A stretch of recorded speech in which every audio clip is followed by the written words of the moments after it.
Hi hello வணக்கம் மக்களே. இன்றைக்கி நம்ம இந்த வீடியோவில் என்ன பார்க்க போகிறோம்னா இந்தியன் பைக் டிரைவிங் த்ரூடில் சூப்பர்மேனோட சீட் கோடை தான் பார்க்க போகிறோம். ஓகே, நம்ம சீட் கோடை போட்டுடலாம். நம்ம இப்போ நான் ஒருத்தர் இந்த கான்டெக்ட்ஸ்குள்ளே போயிட்டுருக்கேன். இந்த சீட் கோடுக்கு நம்ம ஆர்ஜிஎஸ் டூல்குள்ளே போயிட்டு நம்ம வந்து TM11 அதான் இந்த சூப்பர்மேனோட சீட் கோடு இந்த போட்டுட்டு டிக் கொடுத்துட்டு நம்ம இந்த கேம் எக்ஸிட் பண்ணிடணும். எக்ஸிட் பண்ணிவிட்டு திரும்பி நம்ம லோட் ஆகி உள்ளே வந்தோன்னா நம்மளுக்கு சூப்பர்மேனோட சீட் கோடு ஒர்க் ஆயிரும். ஓகே, இப்போ வந்து கேம் லோடு தான் ஆகிட்டுருக்கு. மறக்காமல் வீடியோ பார்க்குறவங்களாம் லைக், ஷேர், கமெண்ட், சப்ஸ்கிரைப் பண்ணிடுங்க ஃப்ரெண்ட்ஸ். ஓகே, இப்போ இது சூப்பர்மேனோட இது நம்மளுக்கு வந்துருச்சு. பார்த்தீங்கனாலே தெரியும், பின்னாடி வந்து ஒரு என்ன சொல்கிறது, அது என்னன்னு தெரில. இதில் நீங்கள் வந்து நார்மலாக மூவ் பண்ணிங்கன்னா இந்தளவுக்கு ஸ்பீடு, இதுலேயே வந்து ஓவர் ஸ்பீட் அப்க்கு ஒரு இது கொடுத்துருப்பாங்க. அதுதான் எனக்கு ரொம்ப பிடிக்கும். இங்கே பாருங்கள், இங்கேருந்து செம்ம ஸ்பீடாக வந்து பறக்கலாம்.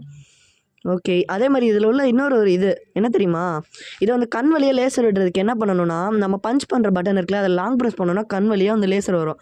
பாருங்கள், ஒரு கொஞ்ச நேரத்துலேயே வந்து காரே வெடிச்சிருச்சு, அந்தளவுக்கு பவர். வேறு எவனை வந்து வெடிக்க வைக்கலாம்? ஓகே, காராக தான் வருது. ஏதாவது பைக் வெடிக்க வைக்கலாம்.